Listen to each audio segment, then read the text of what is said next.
Усім прывітанне, з вами ізноў Кузьміцер Лукашук, і мы працягваем абмяркоўваць падзею Беларусі і за яе межамі. Ну і як звычайна у гэты дзень і ў гэты час у нас сустрэча з эксперткай у сферы дзяржаўнага кіравання і міжнароднага развіцця, магістаркай эканомікі і прадстаўніцай па эканоміцы і фінансах аб'яднанага пераходнага кабінета Алісай Рыжыченко. Добрый дзень, спадарыня Аліса. Добрый день, Змитер. Добрый день, зрители.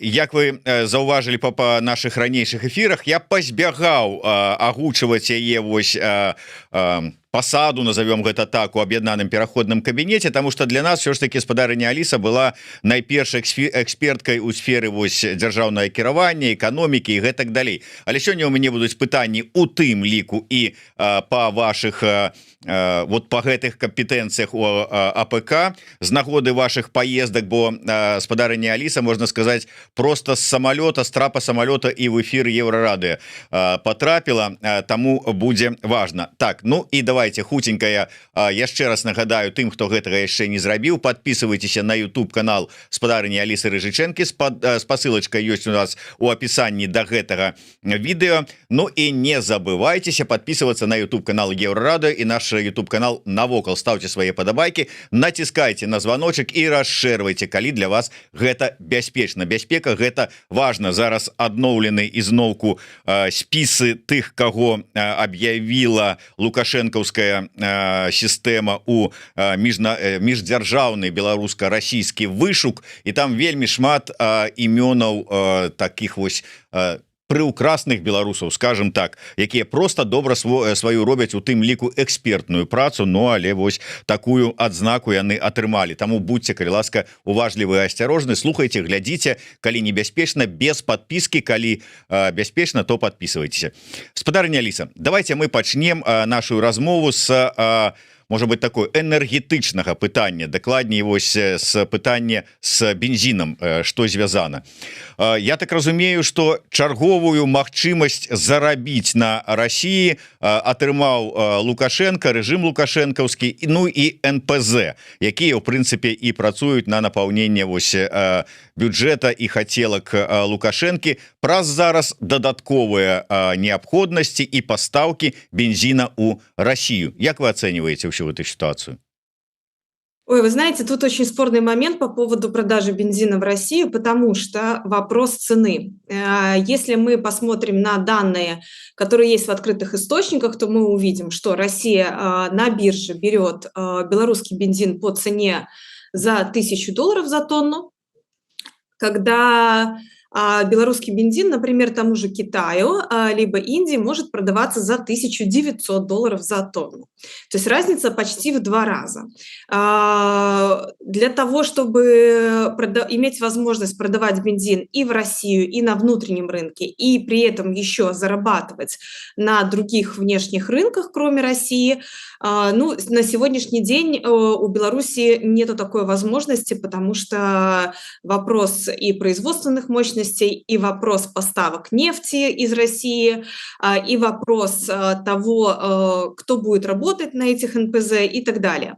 Поэтому тут я бы поставила под большое сомнение выгоду Беларуси наращивать поставки по продаже белорусского бензина именно в Россию.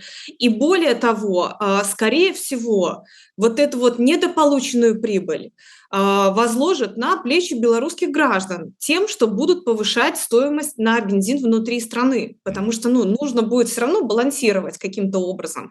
То, что недополучили, то, что условно могли продать в Китай или там в Индию, и пришлось, были вынуждены продать на российском рынке за более низкую цену, вот эту вот разницу нужно будет где-то ее получить, изыскать, потому что все-таки эта цена была заложена изначально в бюджет и на этот год, который и так у нас с дефицитом, поэтому тут большой вопрос о выгоде продажи и кто потом за это все заплатит.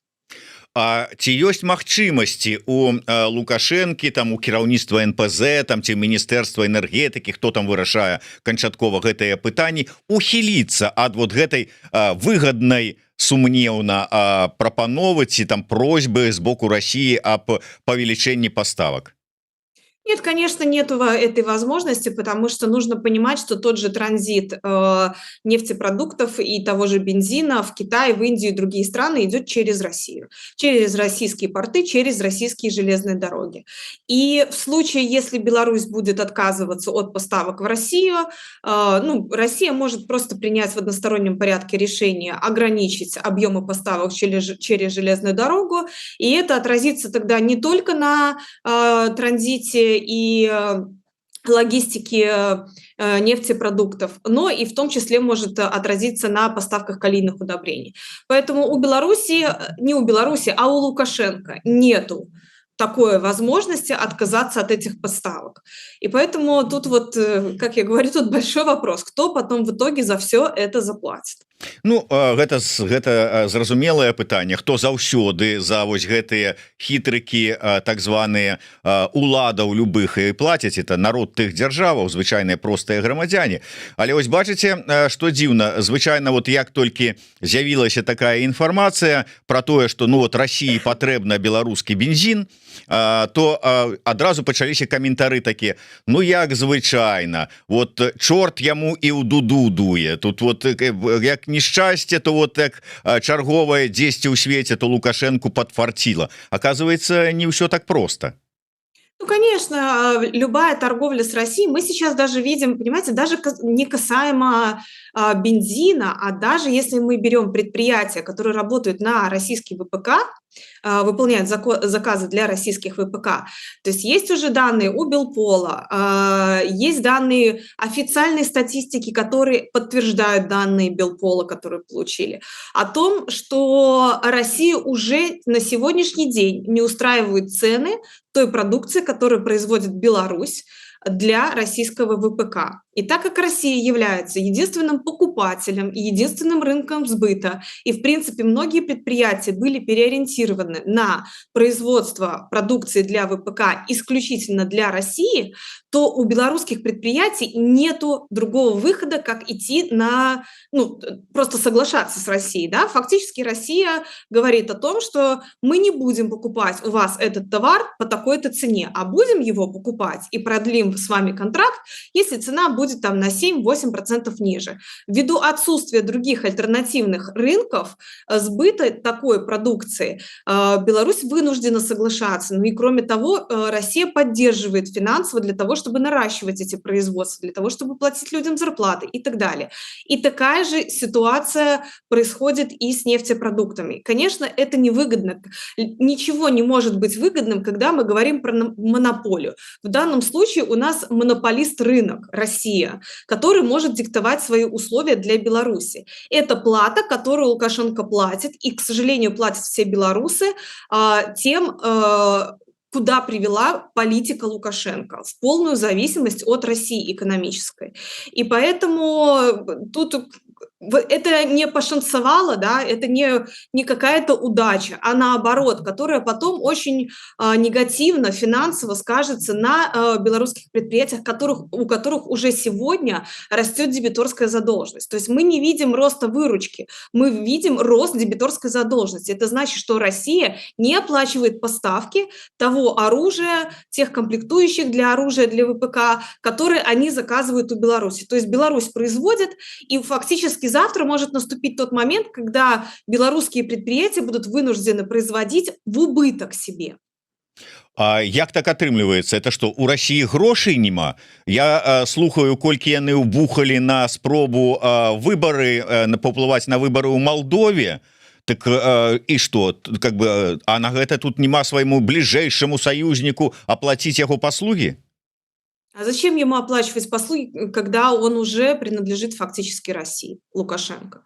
Когда он без оплаты будет вынужден пойти на любые уступки и на любые условия и согласиться с Россией, потому что в противном случае он лишится своего места политического внутри страны, потому что держится он только благодаря поддержке России. Все. Пока он нужен России, пока он выполняет и является удобным для Путина, он остается у власти внутри Беларуси. Как только он прекратит это делать, его быстро сменят.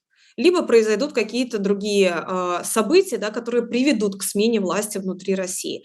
То, что Россия вкладывает большие средства в влияние на выборах там в Молдове, либо в каких-то других странах, на политическую ситуацию в Грузии, это естественные процессы, когда речь идет о геополитическом завоевании регионов фактически, да, то есть сейчас идет вопрос о влиянии в близлежащих регионах, и Россия хочет наращивать это влияние, сколько бы это ни стоило. Наращивать свое влияние в Беларуси им нет необходимости, потому что есть Лукашенко, который и так будет соглашаться со всем, потому что он находится у власти благодаря Путину и российской поддержке. Все. Конечно, и они будут инвестировать деньги там, где еще этого не произошло в полной мере, как это произошло в Беларуси. Я вярнуся до бензина. Там, калі я не памыляюся, штосьці расіяне запатрабавалі, ну типа хочуць, каб Беларусь пастаўляла, что там 600 тысяч тонн. Ну карацей кажучы, як я чытаў выкладкі эканамістаў, колькі вот фактычна беларускія МПЗ по выніку вырабляюць, столько расіяне і хочуць. Калі у рэжыма, калі у Лукашэнкі не будзе магчымасці, як вы кажаце, адмовіць, скажем так, России пастаўляць, і калі яны скажуць так, мы забіраем усё, ну ці магчыма такая ситуация, калі ўвогуле Беларусь застаецца без паліва? Я думаю, что, конечно, власти не будут допускать такой ситуации, что ну, прям на внутреннем рынке будет возникать дефицит. Но этот дефицит можно же регулировать повышением стоимости на бензин. И все. Поэтому в любом случае будут оставлять какую-то часть произведенного бензина для внутреннего потребления, будут это обосновывать для России, будут обосновывать это тем, что им нужны очередные поставки нефти и, возможно, возвращаться к диалогу о возврате налогового маневра, да, либо какой-то там более дешевой цены по нефти для того, чтобы перерабатывать ее и наращивать объемы производства бензина. Но тут это, когда речь идет о краткосрочной перспективе, тут, конечно, тоже вопрос, да, это не 100% краткосрочная перспектива, потому что то, что производится внутри Беларуси и белорусские НПЗ, пока что более-менее, скажем так, они находятся в безопасности, в отличие от НПЗ российских, по которым постоянно ведется обстрел со стороны Украины, и это, в принципе, очень правильное стратегическое решение со стороны Украины, и поэтому как раз-таки Лукашенко тут может как-то каким-то образом, думаю, манипулировать этой ситуацией для того, чтобы получить для себя более дешевую цену на нефть, для того, чтобы ее перерабатывать и продавать в последующем потом бензин и другие нефтепродукты в Россию, наращивать объем поставок. Но опять же, это не решает вопрос той цены, по которой Россия берет эти товары.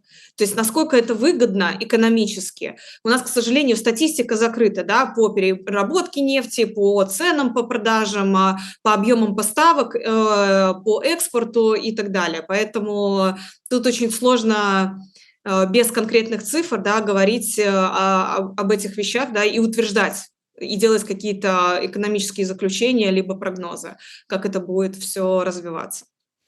Ну вот уздагон да гэтай же тэмы Вожык Патрыёт піша: ёсць падставы думаць, што пасля бульбы наступным дэфіцытам можа быць паліўны роўна па тых жа прычынах. Ці магчыма неяк адсачыць гэты напрамак аб'ёмы паставак у РФ ад агульнай вытворчасці, мабыць, ну как бы, можа быть сапраўды, ці можа быть дэфіцытам. Ну гаспадарыня Аліса зараз паразважала на эту тэму, што наўрад ці дэфіцытам будзе, але кошт расці будзе. А спрагназаваць, наколькі падвысіцца, можна? Ну а как его спрогнозовать? Понимаете, вот условно цена в 2 раза разница между экспортом в другие страны этого бензина и экспортом в Россию. То есть тут можно просто фактически предположить, что эта сумма будет каким-то образом изыматься на внутреннем рынке, то есть перекладываться в стоимость. Это будет разовое повышение цены? Скорее всего, нет. Возможно, это будет повышение, как раньше, по 1 копейке каждую неделю или там по 10 копеек каждую неделю. До какой суммы это будет? Ну вот пока они не наберут, условно, вот эту недополученную прибыль свою, да, на российском рынке. Тут очень сложно спрогнозировать, потому что зависит от того, в каком формате будут поднимать стоимость. Это будет разовое повышение, либо это будет какое-то на протяжении длительного периода повышение. Опять же, будет ли дефицит этого бензина на внутреннем рынке или нет. Я, конечно, все-таки предполагаю, что власти будут стараться не допустить этого, но, вы знаете, они не будут допускать это условно для физических лиц, то есть люди будут приезжать на заправки, будут видеть бензин, а, например, какие-нибудь колхозы, которым нужен бензин, они его не будут получать фактически, да, и вот там возможно, будет дефицит, и предприятия не будут работать определенные, да, пусть они там и не приносят большой доход, но тоже это может, скажем так, повлиять и на работу некоторых предприятий. Да и вообще, в принципе, повышение стоимости бензина – это всегда является очень серьезным проинфляционным фактором на все группы товаров, и это в первую очередь повлияет на жизни простых белорусов не только потому, что им придется заправлять машины более дорогим бензином, а потому что цены на все вырастут сразу. Потому что бензин, как издержка на логистику, есть в себестоимости любого товара, который продается в белорусских магазинах либо в любых других магазинах.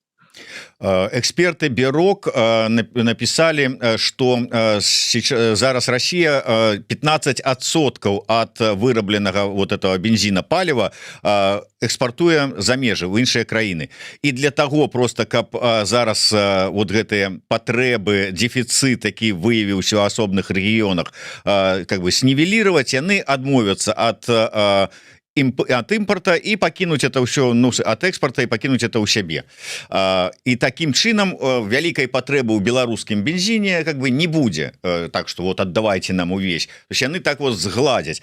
Тым не менш, я сёння раніцай вот перад вами размаўляў з украінскім военным экспертам Александр Коваленко і спытаўся ў яго, вот ці магчыма такое, что змогуць яны вырашыць эту праблему з дэфіцытам бензіна, і ён кажа, ну праблема-то ўзнікла з-за таго, что мы б'ём по расійскіх НПЗ, і 50% у еўрапейскай частцы ўжо на 50% аб'ёмы, то есть яны не працуюць. Чым далей, кажа, где-то к лютаму, к сакавіку наступнага года іх ужо будзе не 50, а 75-80%, і то есть толькі будзе паглыбляцца гэта ўся сітуацыя, і таму как бы ён не пагадзіўся з экспертамі бюрок, что вот змогуць расіяне самі справіцца, адмовіўшыся пастаўляць свой бензін у іншыя краіны за межы. Вы з кім больш згодны? Я вот тут я уже озвучила, что это вопрос, да, насколько длительна эта перспектива того, что будет дефицит. Действительно, на сегодняшний день видно, что это тенденция, которая будет продолжаться. Да? Нет у нас никаких предпосылок к тому, что военный конфликт и война будет либо заморожена, да, либо приостановлена. Пока не слышно никаких переговоров. Возможно, там в январе будет какое-то возобновление, но это не факт. Но в любом случае, да, тенденция будет продолжаться, и Украина, естественно, будет использовать этот эффективный способ борьбы с врагом, который напал на их страну. И другой вопрос. Россия может отказаться от экспорта. А зачем ей это делать? Когда она же условно свои нефтепродукты или тот же бензин может экспортировать по более высоким ценам, чем она покупает у Беларуси. То есть зачем им отказываться? Потому что нужно помнить, что бюджет Российской Федерации сформирован с огромным, там уже более 5 триллионов, да, дефицитом. И этот дефицит нужно закрывать. Что в бюджете был заложен курс доллара в районе 95 рублей, да, за доллар. И это совершенно другие цифры, которые сейчас очень отличаются от реальной ситуации. И это все очень негативно влияет на доходы российского бюджета. И для России в данной ситуации отказываться от экспорта, на котором они зарабатывают, ну это как выстрелить себе же снова в ногу. Зачем им это делать, если можно купить у Беларуси нефть дешевле, чем они продают свою на экспорт? Поэтому я тут скорее я не склонна считать, что Россия будет в одиночку решать этот вопрос. Более того, я думаю, они увидят возможность заработать на том, чтобы импортировать из Беларуси и перепродавать свою дальше на экспорт, и чтобы продолжался приток валютной выручки в страну, который сейчас очень необходим для России. І вот я просто завершаючы гэты блок наших гэтай размовы, все ж таки вот вы сказали, что невыгодно продавать той же самый бензин беларускім НПЗ в Россию, что ввогуле как бы россияне как бы альбо затрымліваюць, альбо не аплочваюць поставки беларускіх товараў. Колькі было словаў развагаў про то, что да мы тут пачалі у 3 смены заводы працаваць, заказаў мора, мы тут как бы заробки подвышаем, ну карацей кажучы, рост добрабыта ўсё дзякуючы военным заказам з России. Атрымліваецца, что все прыходзіць этой халяве конец, зараз яшчэ і скончыцца і з заробкамі гэты рост, і з 3 сменамі. Не, можа, у 3 смены будуць працаваць, але як там за трудодни? Да, но мы уже видим, что сокращается рост реальных доходов белорусов. То есть если мы видели там в прошлом году там по 13% рост, то сейчас это снизился рост год к году, по-моему, там в районе 9%. Ну, насколько я знаю, по августу месяцу был, к сожалению, у меня не было возможности посмотреть последние данные. Действительно, то есть происходит охлаждение как российской экономики, так и белорусской экономики. Мы это видим по показателям ВВП, что ВВП не растет теми темпами, о которых заявляли чиновники в начале года, о своих планах, да, что ВВП должен прирасти на 4%, там непонятно за счет каких источников, но вот они это планировали, а сейчас у нас рост в районе 2% только, поэтому...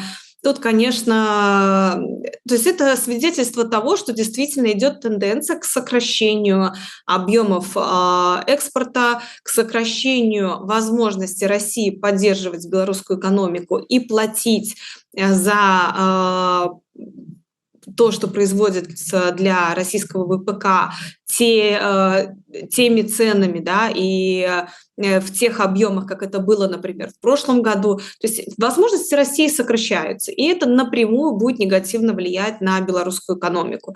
Будет ли останавливаться производство? Нет, конечно, они не будут останавливаться. Ой, пробачьте.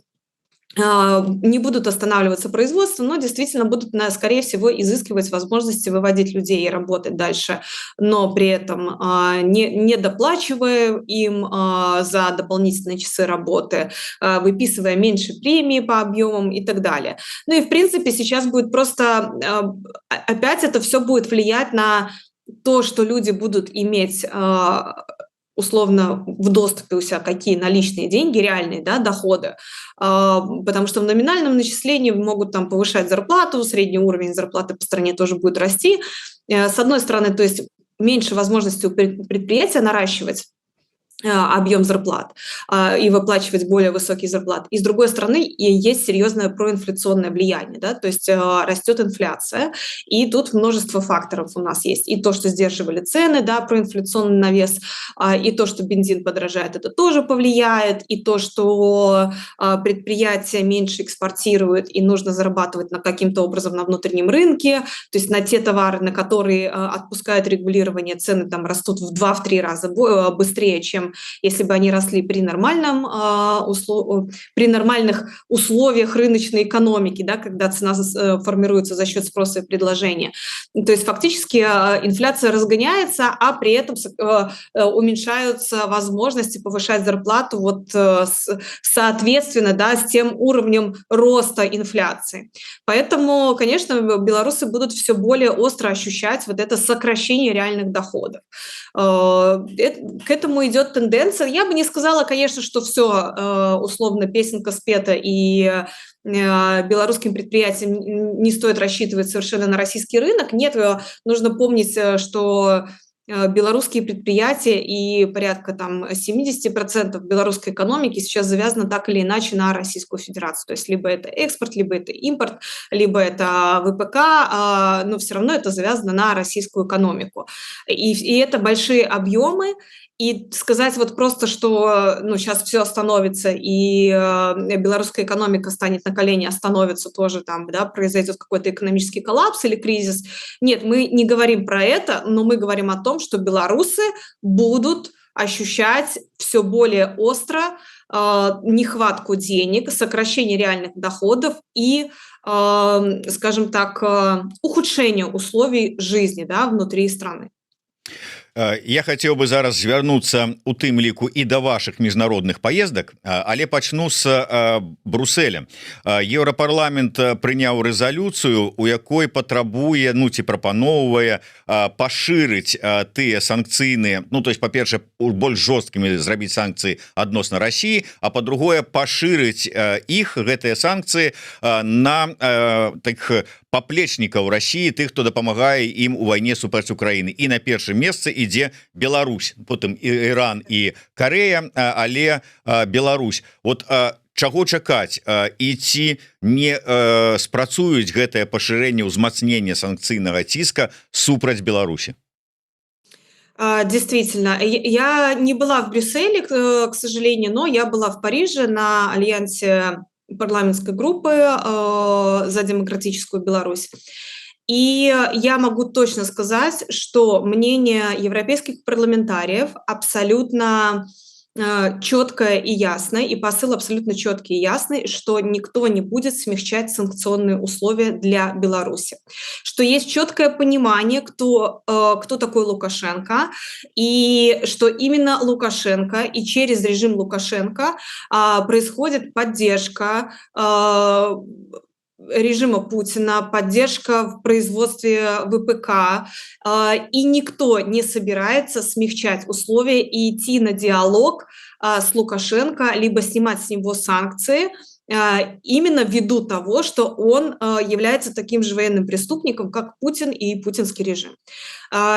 Это понимание есть абсолютно у всех европейских парламентариев. Другой вопрос, что мы, как демократические структуры, поднимали вопрос того, насколько возможно разделить белорусское общество от режима для того, чтобы санкции не били так сильно по простым белорусам. Условно, мы сейчас видим, что закрываются границы, и белорусы не могут выехать из страны, не могут получить визы, но при этом у нас идут товары, да, по железной дороге, едут фуры, то есть происходит какая-то торговля, продолжает. А должно быть в реальности наоборот. То есть белорусы должны иметь возможность приезжать в Европу, получать визы, но при этом торговля с Беларусью должна быть остановлена, если мы говорим про давление на режим санкционный. Чего ожидать? Ожидать новых санкций, которые будут приниматься как в отношении России, так и в отношении Беларуси. Будет ли меняться позиция Европейского Союза? Она поменяется в случае остановки политических репрессий и освобождения всех политзаключенных и прекращения поддержки войны в Украине. Эти три условия абсолютно необходимы для того, чтобы были сняты хотя бы частично санкции.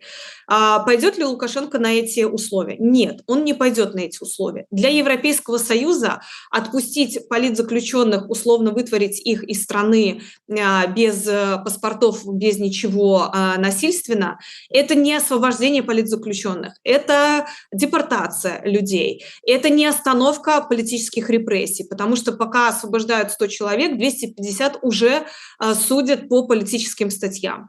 Поэтому речь идет о комплексе мер, которые должны быть предприняты со стороны режима Лукашенко для стабилизации политической ситуации внутри страны, для остановки политических репрессий, для диалога с гражданским обществом.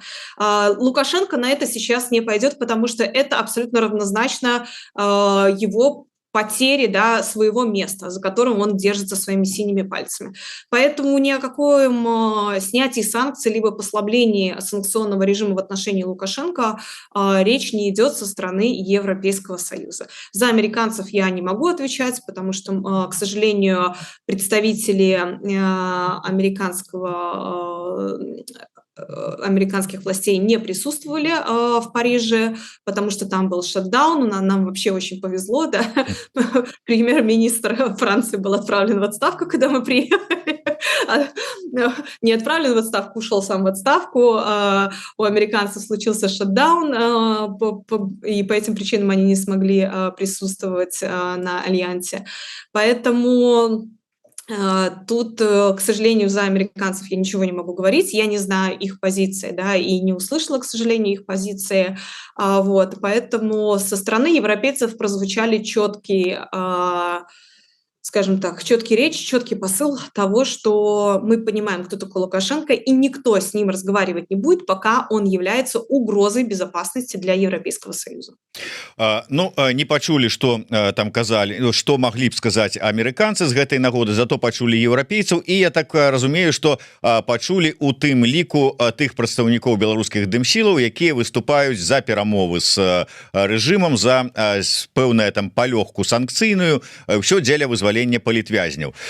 І просто вот ваше асабістае меркаванне, вы пакуль там не АПК, ніхто, вот вы просто прысутнічалі на мерапрыемстве і чулі, а потым рэакцыя, якая была на выступ Кавалеўскага, нібыта выступ Кавалеўскага ад Жыгара, дзе там нават так вот написали крык душы Жыгара з нагоды заяваў, зробленых Кавалеўскім. Я не ведаю, ці чыталі, ці не вы чыталі, але як вы ацэньваеце, наколькі гэта можна сказаць, что там заклікаюць перагарнуць старонку, легітымізаваць рэжым, я не ведаю, і все вот астатняе, там адбелівацелі рэжыма і гэтак далей, вот что там кідаюцца такімі абвінавачванні ў бок вось прадстаўнікоў кааліцыі за вызваленне политвязню? Ну, во-первых, я не читала, что писал Жигарь по поводу выступления Ковалевского. Во-вторых, Жигарь не присутствовал на этой встрече, присутствовал Купрейчик и от Белпола. Что касается выступления Ковалевского. Вот если мы абстрагируемся от того, что мы знали до этого, условно, да, о чем они заявляли в медиа, да, о своей позиции, а абстрагируемся исключительно тем выступлением, которое прозвучало на встрече Альянса парламентских групп, то я могу сказать так, что его речь, его выступление было абсолютно правильно, дипломатически выстроено. Никаких контроверсийных заявлений в адрес ни в адрес АПК, ни в адрес офиса не прозвучало с его стороны. Он не озвучивал о том, что он за диалог с режимом. То есть это мы говорим, мы зная о том, что он заявлял в медиа. Но если мы абстрагируемся исключительно его выступлением там на встрече Альянса, то звучали следующие вещи. Он призывал, скажем так, нарастить присутствие Европейского Союза внутри Беларуси, аргументируя это тем, что белорусское общество на сегодняшний день становится дальше от Европы, от европейских ценностей, чем это было раньше, вот ввиду как раз-таки отсутствия Европы внутри Беларуси, ввиду отсутствия получения виз, ввиду отсутствия возможности ведения свободно там бизнеса и так далее. То есть суть его речи была именно в этом. Он не заявлял о диалоге с режимом. Но, конечно, он заявил о том, что механизмы, которые применяют американцы, они... как показала практика, с его слов, они действенные.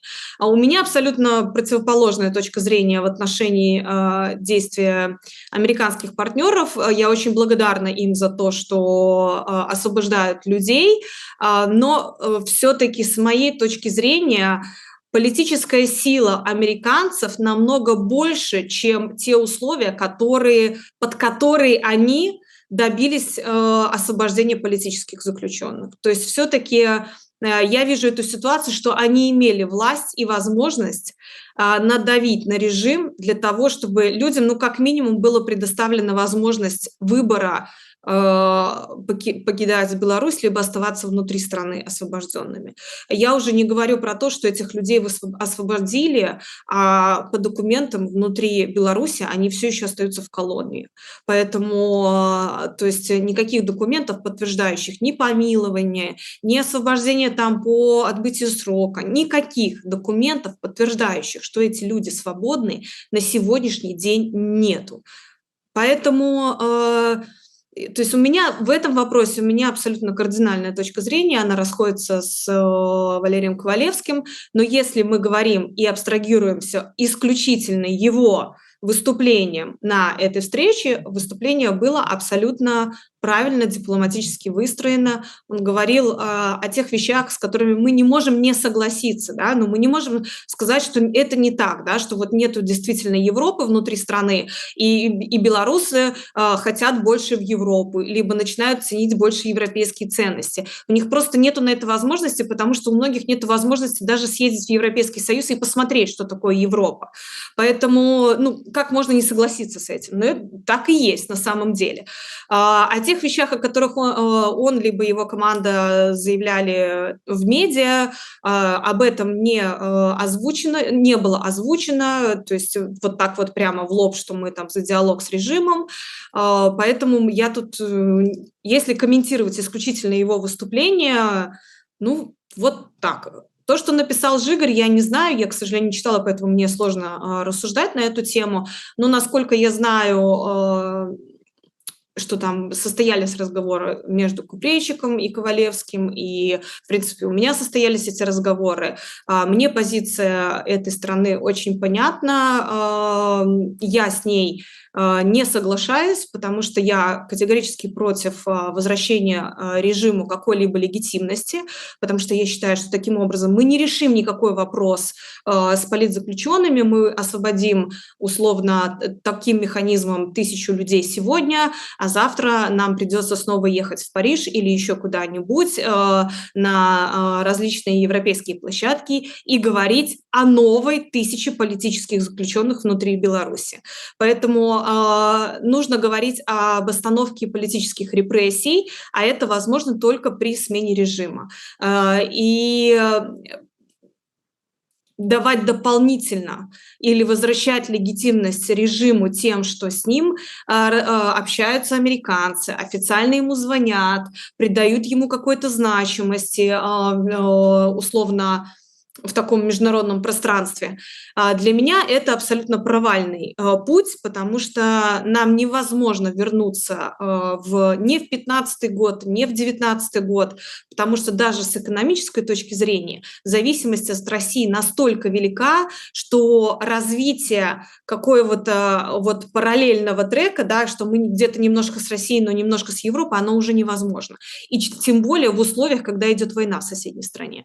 Поэтому нужно различать эти времена и, то есть вот возвращаться куда? Некуда возвращаться. Ситуация кардинально изменилась. Контекст существования и геополитический контекст, он абсолютно изменился по сравнению с тем периодом, который был там в 15-16 годах.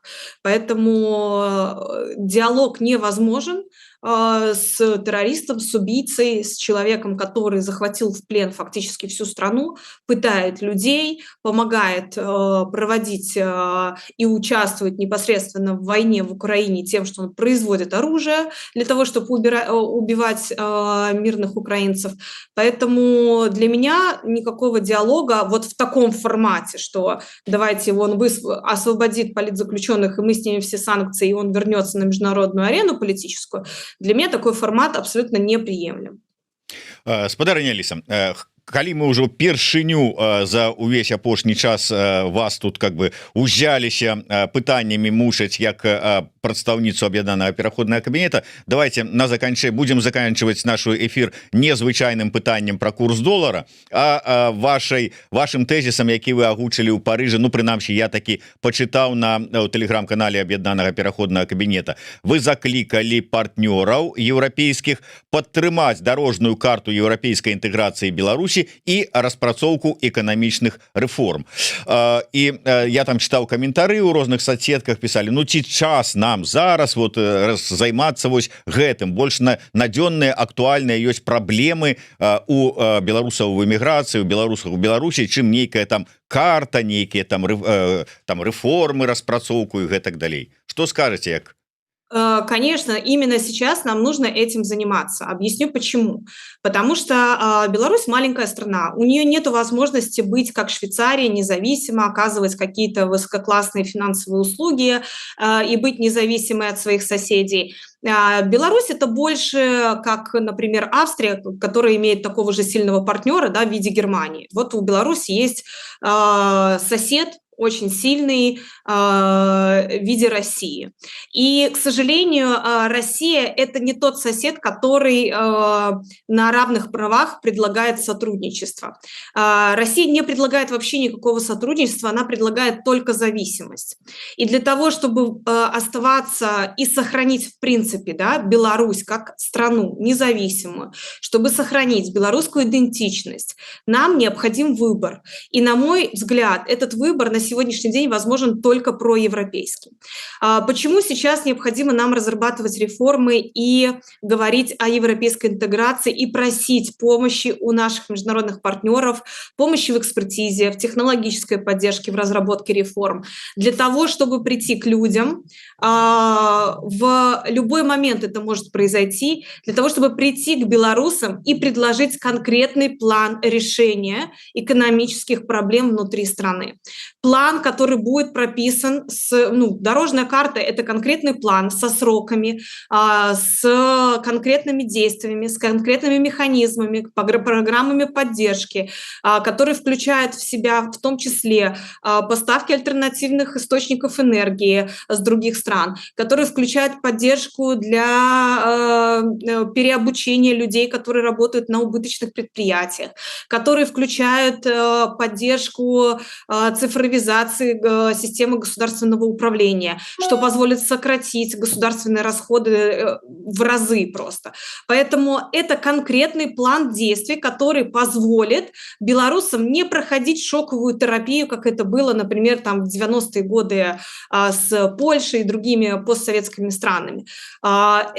Этот план позволит Беларуси плавно, с четким пониманием действий прийти к развитию экономическому. То есть от этого все выиграют. И для этого нужен четкий план, нужно четкое понимание, кто из партнеров может нам помочь и в чем. И уже сейчас этим заниматься, потому что мы не знаем в условиях, когда идет война, как это будет развиваться. Будет это через 2 года, через 3 года, через 5, либо это будет уже через полгода. Поэтому ситуация абсолютно нестабильная, изменения могут произойти абсолютно неожиданно, и мы должны быть готовы к этим изменениям. В противном случае придет другая сторона, например, пророссийская, которая предложит свой способ решения экономических проблем в Беларуси. Нам нужно иметь противовес с конкретным планом действий, а не просто на словах, что мы придем и устроим демократию. У нас есть позитивная альтернатива, которую разрабатывает Лебедько. Это большая альтернатива касается политических изменений, конституционных изменений и так далее.